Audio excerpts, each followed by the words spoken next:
I just grabbed the girl's hands and we were running, and there's a body and another body and another body. All of a sudden, this SWAT guys come in with big machine guns and start yelling at us, going, "Get down, get down!" This is a crazed lunatic full of hate. It was an act of pure evil. We're angry, we're grieving, we're confused, people are hurting. It was a cowardly, despicable act. Such a tragedy to lose human life like this. These are the people who are our family. We're so distraught and brokenhearted right now. The American spirit cannot and will not ever be broken.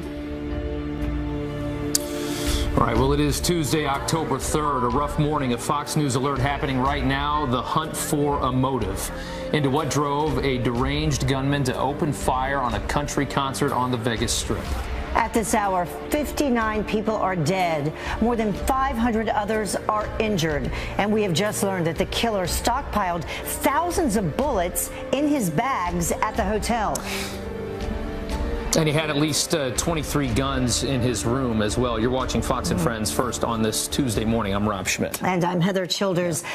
Late last night, less than 100 miles away from the scene, police finding more guns and explosives inside the shooter's home. And we're going to take you there live with Jillian Mealy in just a moment in our Fox News team coverage. But first, we begin with Adam Housley. He is live for us once again on the Las Vegas Strip with the latest in the investigation. Good morning, Adam. Good morning. Yeah, that investigation continues at this hour, not only in the hotel room above us back in at the Mandalay Bay, but also at the actual crime scene right behind us, where, of course, the shootings took place, where 22,000 people were packed in at that country concert. There are still investigators inside. They're still doing tedious work. There are still bodies that have yet to been identified, and families have yet to be notified. We're also getting an exclusive look now of what the hotel room looked like 1 year ago. It gives us an idea of what it was like inside. There's been a lot of speculation about whether there were two rooms or whether it was one room. I've been told it's a two-room suite. Dr. Jason Huffman's a Fox viewer and was actually here at the exact same time a year ago for this exact same concert, the country concert, and he had walked into the room with his phone and took some video last year to kind of show off the large two-room suite that overlooked the Strip and down onto the actual festival. You can see the perspective of what the gunman used, and you can see the unobstructed views of the festival grounds there in the distance, and it gives you an idea of what he had planned, and that's what authorities are still looking at in the investigative part. We've had a chance to, of course, hear from so many folks who were not only here but also first responders and city leaders in the last 24 hours, and here's how one of the city leaders explained what's been going on here. Take a listen. These past 20 hours have been trying, and we know we have a long way to go. I'm proud of the courage and resiliency displayed by all our first responders on this event. Please allow our department the ability to do what they do the best: investigate crime and keep you safe. And at this hour, there's still a very large crime scene here in the southern part of the Strip. There's still only certain areas you can go. There'll still be investigators here, we're told, for a number of hours. Yesterday they told us that they thought they'd be done by about 10 o'clock last night, but when you talk to them off camera, which is we, of course, were here in the same location, they would have told you that it would be much longer than that. This is a very large crime scene that, you know, spans literally the entire festival grounds, not counting the gunman's house, not counting the hotel room, not counting down some of these streets where bodies were found, guys. So this will be going on here for a number of days as still families are searching for loved ones. You can see it online. It's very, very tragic. Back to you guys. It really is. And then the stories we mentioned of all the heroes that have come out of this, you can't help but get tears in your eyes when you listen to some of them. Can't even imagine. All right, Absolutely. Adam, thank you. Well, authorities are now trying to enter the mind of the madmen as the search for a motive intensifies. Well, it turns out, in a bizarre twist here, his father had a long criminal history. Jillian Mealy picks up our team coverage from Mesquite, Nevada. That's about 90 miles to the east of where the shooting happened. Jillian. Heather and Rob, his father, actually a bank robber. He was on the FBI's most wanted list back in the 60s and 70s. So definitely an interesting fact there that emerged in the last 24 hours. But Stephen Paddock himself is still a bit of a mystery. As far as we know at this point, no real digital footprint. In the next couple days, a lot more information is expected to come out. But for now, I want to show you two pictures that we just took, if we can put them up on the screen, from the two houses directly next door to Stephen Paddock's house. The first one says, "Don't block our driveway, stay off our yard, don't ring our doorbell." Now, the other one is of interest, and this is a rather long post on the front door, but I want to read it to you because it kind of gives you a little glimpse into what it's like being a neighbor. It says, "Our community is doing its best to deal with the tragic event that occurred in Las Vegas. The shock that one of our neighbors was responsible for such a heinous act. We understand you have questions. We do not have anything to provide relating to the actions of our neighbor or insight into his behavior. We did not know him. Thank you for respecting our privacy." That line there, "we did not know him." Guys, you have to imagine Stephen's lived here for a couple years. That's his neighbor directly next door to him. So a guy that's certainly kept to himself. That's what we're hearing quite often, both here in Nevada and also some of his neighbors in Florida when he lived there. Listen to that. If I waved to him, he wouldn't wave back. He would not engage you in conversation. He seemed like a normal senior citizen. He and Mary Lou, just like my husband and I. I mean, other than his line of work was professional gambling. So Mary Lou, by the way, his girlfriend, we are told, who lived here in his home with him, you heard her mention gambling. That's what everybody talks about when they talk about Stephen Paddock, is how much of a gambler he was. That was what he did. That's apparently why he moved out to Nevada, to be close to Las Vegas. We're about an hour and 20 minutes, hour and 30 minutes drive outside of Las Vegas. And just to get you caught up on what went down inside this home yesterday, we are here in a cul-de-sac area of this retirement community where Stephen lived, and there are about 4 houses right in this cul-de-sac, so not too many people back here. It is a quiet area. Officials did block off about a 2-block radius yesterday. People were not allowed in their homes, not allowed near this neighborhood. And you can see behind me here, the garage is boarded up. That's because that's how authorities entered. That's how SWAT entered the house. Once they were in there, they recovered 19 guns. They recovered a whole bunch of ammunition, and they also recovered explosives. So right now, they're just trying to dig into this man's past, and at this point, he is still a bit of a mystery, guys. Certainly is. All right, Jillian, well, thank you so much for that update from Mesquite and where the gunman lived, just about 90 miles to the east of where the shooting happened. All right, thank you. All right, Las Vegas witnessing the worst mass shooting in American history. So with no obvious red flags at this point, what exactly are investigators looking at right now to try and piece this thing together? Well, Sheriff David Clark is the spokesman and senior advisor for America First Action, and he joins us now to provide a little more insight. Thank you so much for joining us, first of all. My pleasure. So what's the first thing that you think is happening in terms of trying to come up with a motive and figure this guy out?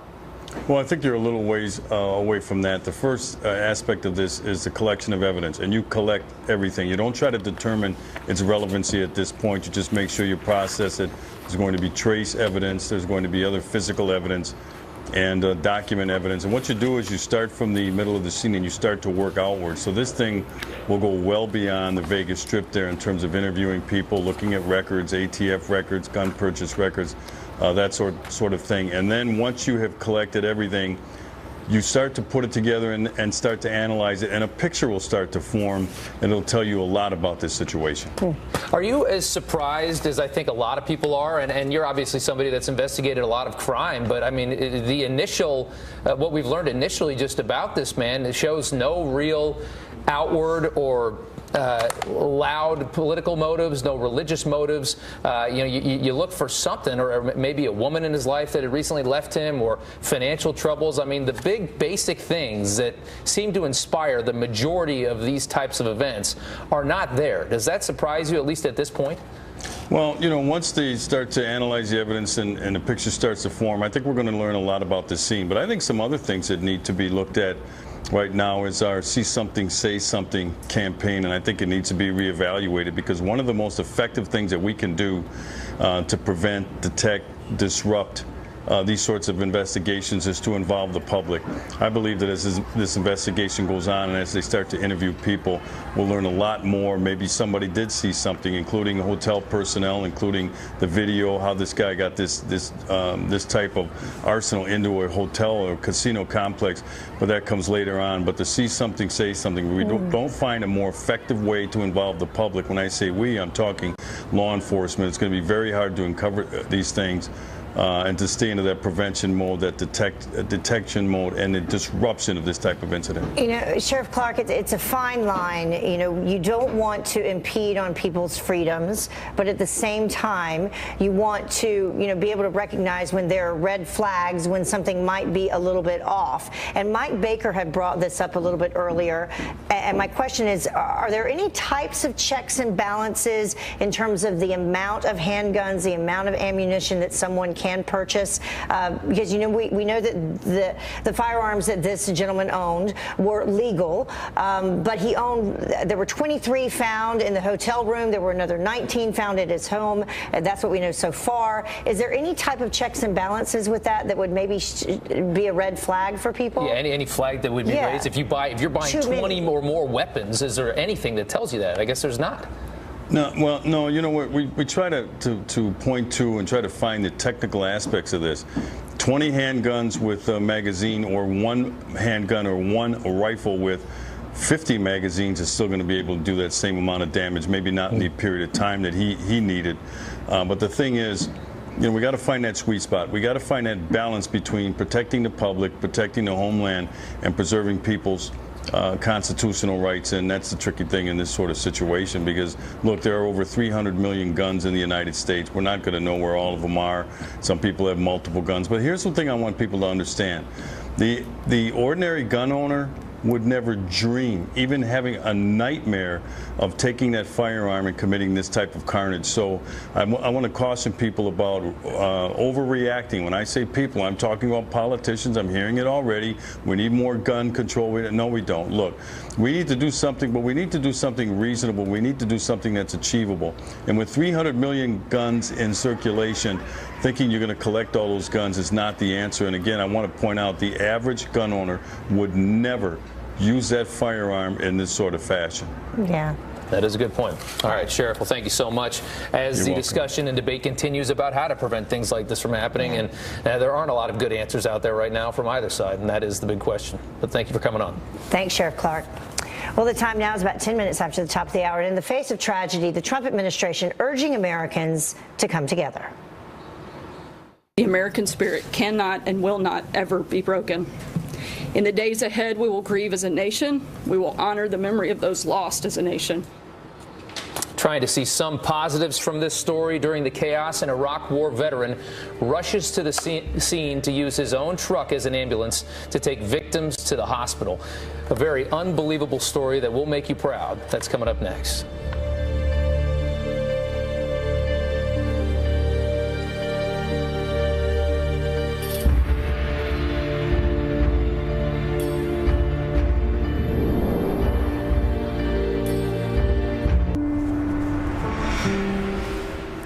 And welcome back to Fox and Friends First. As the search for answers continues, the names and the stories of all of these victims, the Las Vegas victims, they're beginning to emerge. 24 of the 59 killed so far have been identified, but as many as a dozen others are still in critical condition this morning.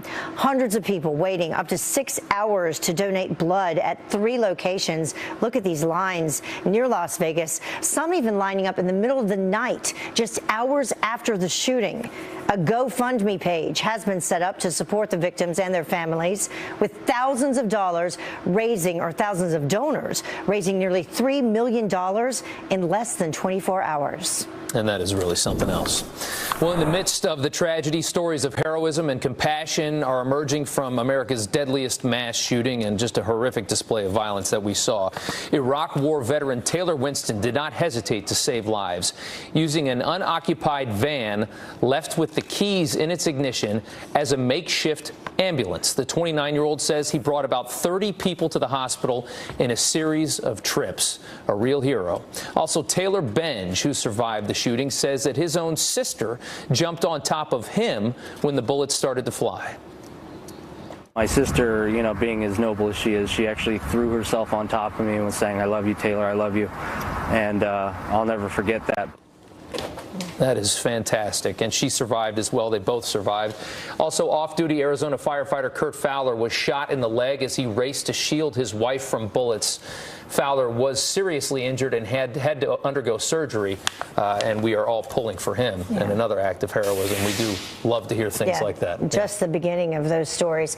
Well, shock and grief, meantime, pouring in from all across the country following the deadly shooting in Las Vegas. The White House holding a moment of silence to honor the lives lost. And Ellison Barber joins us live in Washington with the response from the Oval Office. Ellison. President Trump is set to fly to Las Vegas tomorrow. The sheriff there says he spoke to the president yesterday, and President Trump is expected to meet with him in person come Wednesday. Yesterday, behind the press podium, we saw something we don't normally see from White House Press Secretary Sarah Huckabee Sanders. She choked up as she spoke about the first responders, the regular people who, when the sound of gunfire started to replace the sound of country music, didn't cower in fear, but stood up and helped. The memory of those who displayed the ultimate expression of love in the midst of an unimaginable act of hate will never fade. The president called the attack an act of pure evil. Though we feel such great anger at the senseless murder of our fellow citizens, it is our love that defines us today and always will, forever. He did not speak about terrorism, and he did not mention gun control. On Capitol Hill, Democrats said thoughts and prayers are not enough. I want my colleagues to understand the pain that comes when the victims of this kind of epidemic violence see nothing but silence from this body. Compassion is important, but it is not enough. The president and first lady are heading to Puerto Rico today to see the damage caused by Hurricane Maria. Critics have said the administration's response there has been inadequate. Again, tomorrow, President Trump will visit Nevada, 2 places, 2 days, one the place of a natural disaster, the other one a disaster made by man. Heather, Rob. Yes, very true. This administration has had to deal with so much. Thank you, Ellison. It's been a rough 4 or 6 weeks now. All right, Ellison, thanks so much. The time is now 18 minutes after the hour. Could this shooting have been prevented? This is the question this morning about the Las Vegas massacre. And our next guest, a terror preparedness expert, says it is possible, and he has a plan to protect soft targets. What you need to know to stay safe up next.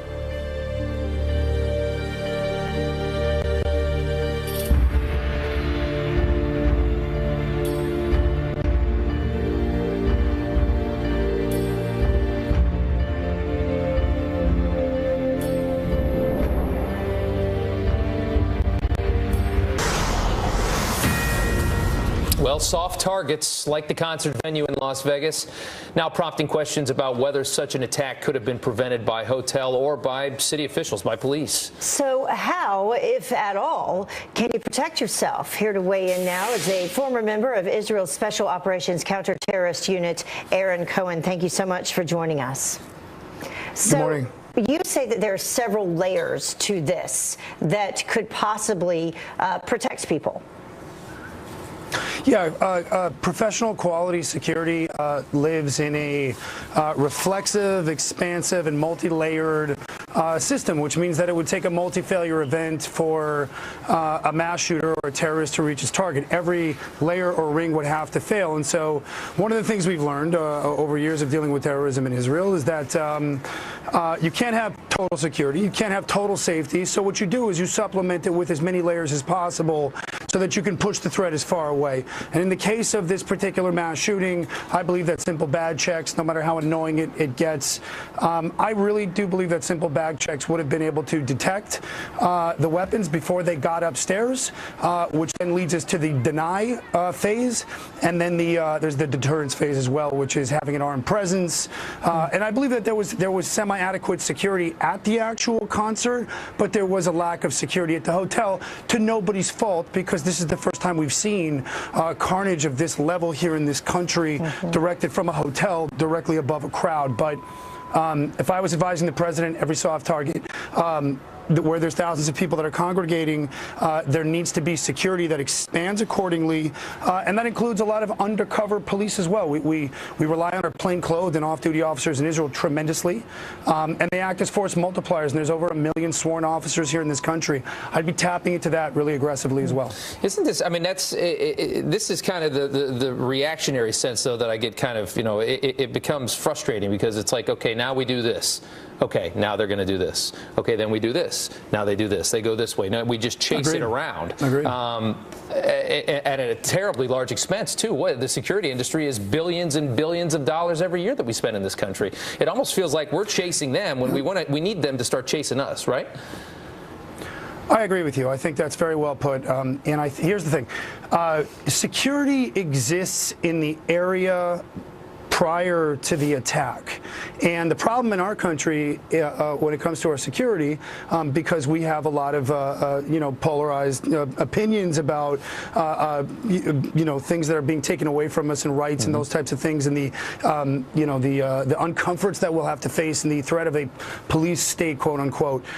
The truth is that good security doesn't need to infringe on too much of your personal life, and I really do think that people do want to be safe here. And I think that looking at this mass siege that we just saw, there's not one family member related to anyone in that crowd who doesn't want good security moving forward. But again, the security and the planning happens and lives and breathes in all of that space before these attacks. And so we can't rely on our first responders. And man, did we see some heroic action here, and we saw veterans, and we saw, unfortunately, the best of people get brought out during these types of tragedies, and that's what has brought us together in Israel collectively for the last 60 years. Everybody serves in the military. It's mandatory, and there's this collective, even though we're polarized sometimes politically. Right. But the truth is we have to fill those voids before these attacks, and the president, I think, has probably already begun to think about putting together some type of task force to look at how we're going to protect these crowds. And again, we don't have to have bag checks 24 hours at every hotel. Yeah, we don't have to have bag checks at 24 hours at these hotels, but we should bolster the security while these events expand, and then we can fold it and collapse it just like a production. All right. Well, Aaron, thank you so much for coming on this morning. Yeah, we appreciate it. Thanks so much for having me, guys. Yeah, that task force definitely will be formed to keep this from happening again, hopefully. Yeah. Well, the time now is about 26 minutes after the top of the hour, and dozens of explosives and guns uncovered inside the killer's home, and an elaborate setup inside the hotel room where he pulled that trigger several times. So how did he manage to fly under the radar, and could this have been prevented? That's right. Our law enforcement panel is back to answer the questions everyone has this morning. Stay with us for that.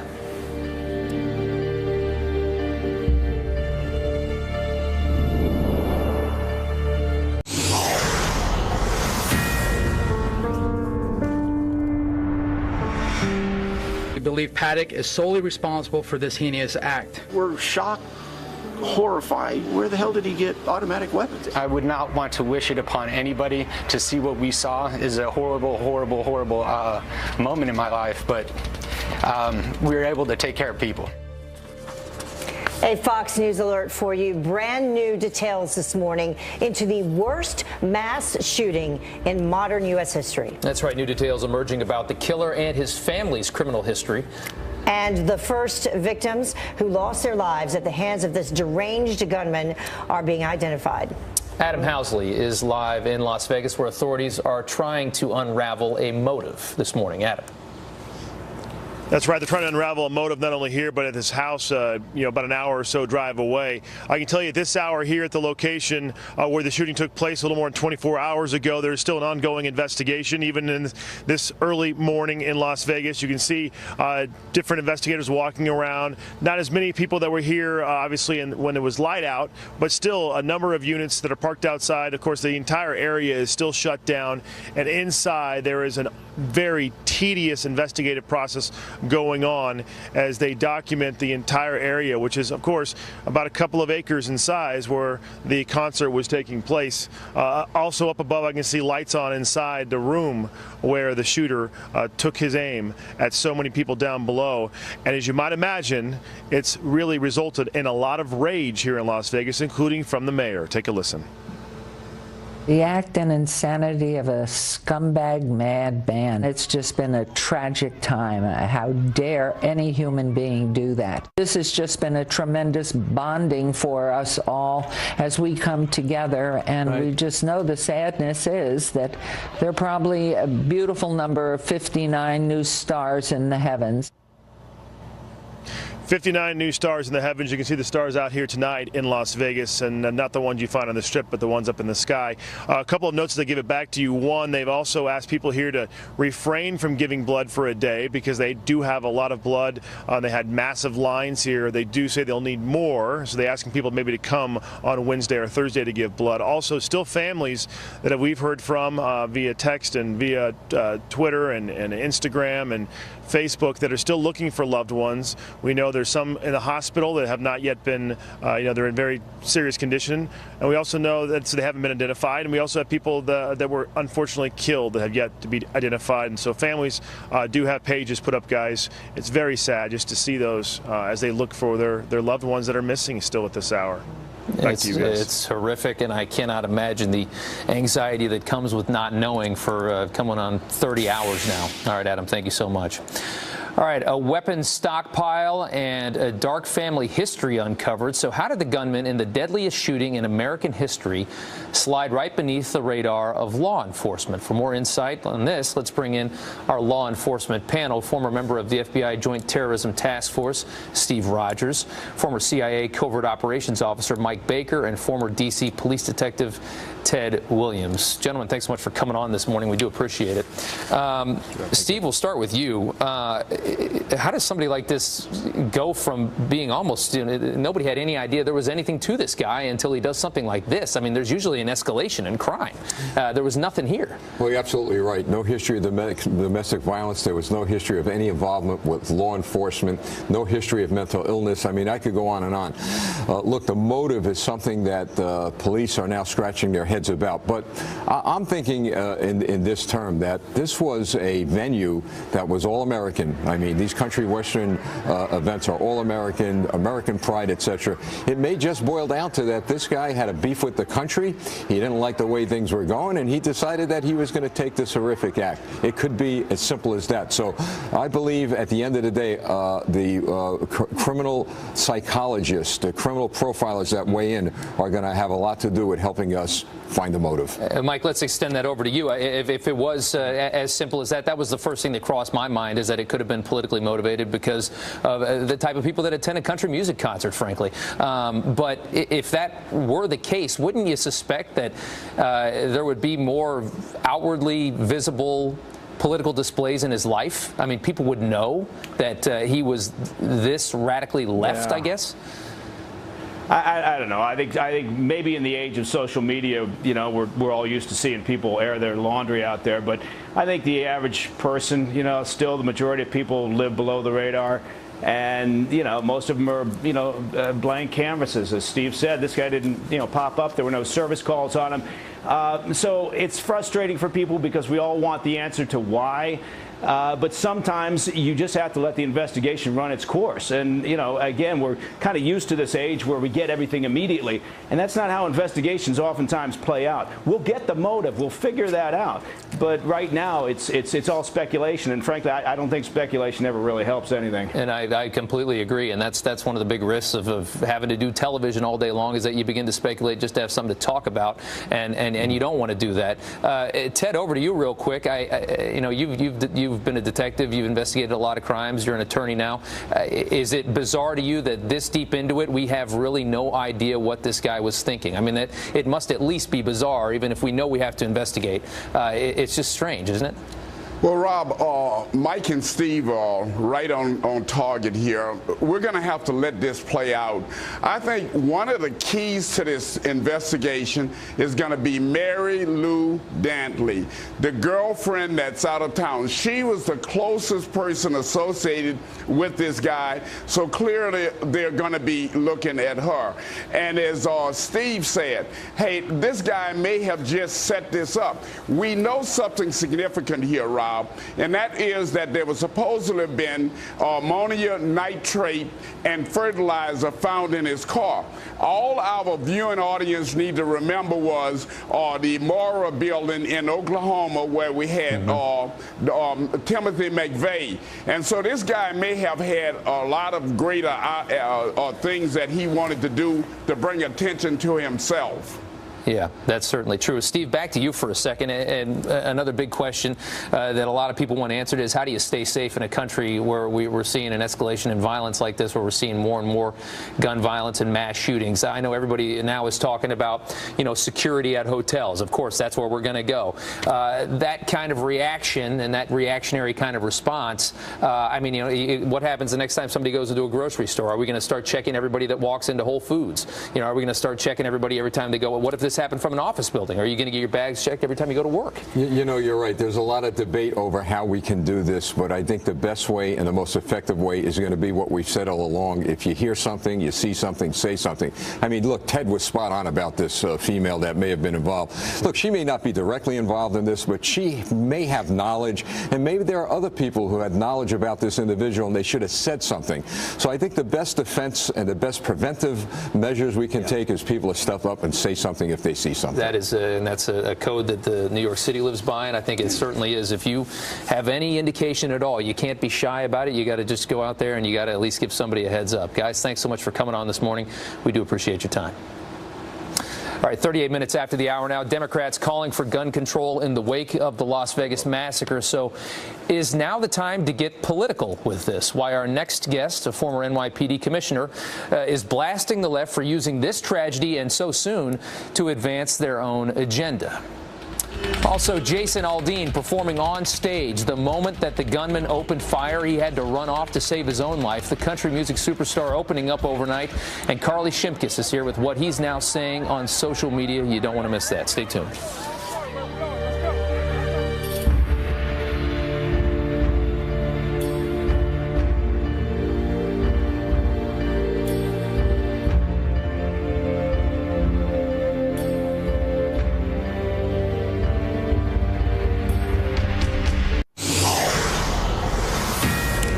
Welcome back to Fox and Friends. First, the Vegas massacre sending shockwaves through the country music industry. That's right. Carly Shimkus with Fox News Headlines 24/7, Sirius XM 115, here with a lot of responses to this unspeakable tragedy. Yeah, good morning, Rob and Heather. You know, the country music industry is a tight-knit community of artists and fans. So for many musicians, this felt personal, which is why these online tributes are still pouring in.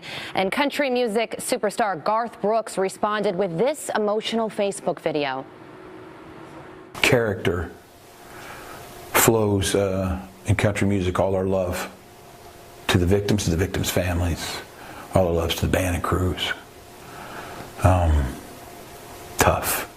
Yeah, well, Jason Aldean was on stage when the shooting erupted, and he posted a new Instagram message just a few hours ago saying, over the last 24 hours, I have gone through lots of emotions, scared, anger, heartache, compassion, and many others. This world is becoming the kind of place I'm afraid to raise my children in.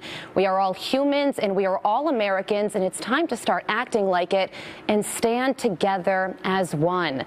Tim McGraw also tweeted, the world has endured so many tragedies this year, each one heart-wrenching in its own unique way. Brad Paisley also chimed in, tweeting, praying for everyone at Harvest Festival. There are no words right now to suffice. I love country music, our fans, our industry. We are a family, and we are hurting together.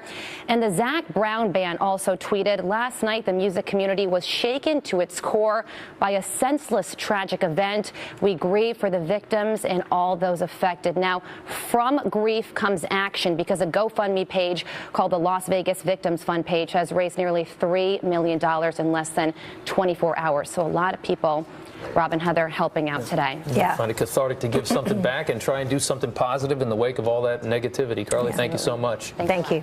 All right, 44 minutes after the hour, time to check in, see what's coming up on Fox and Friends. Yeah, Steve Ducey has traveled to the scene. He is live for us in Las Vegas this morning with continuing coverage of this tragic incident. Steve? Good morning to you, Heather, and good morning to you, Rob, as well. That's right. We are here on the Strip, right back there, Mandalay Bay. And between me and Mandalay Bay is the field where it all happened. garden like this. Audio problems there with Steve, we understand, but we're going to have much more from Steve Ducey. He's going to be live there at the scene of what happened. That's going to be coming up in about 15 minutes. We'll be right back. Stay with us.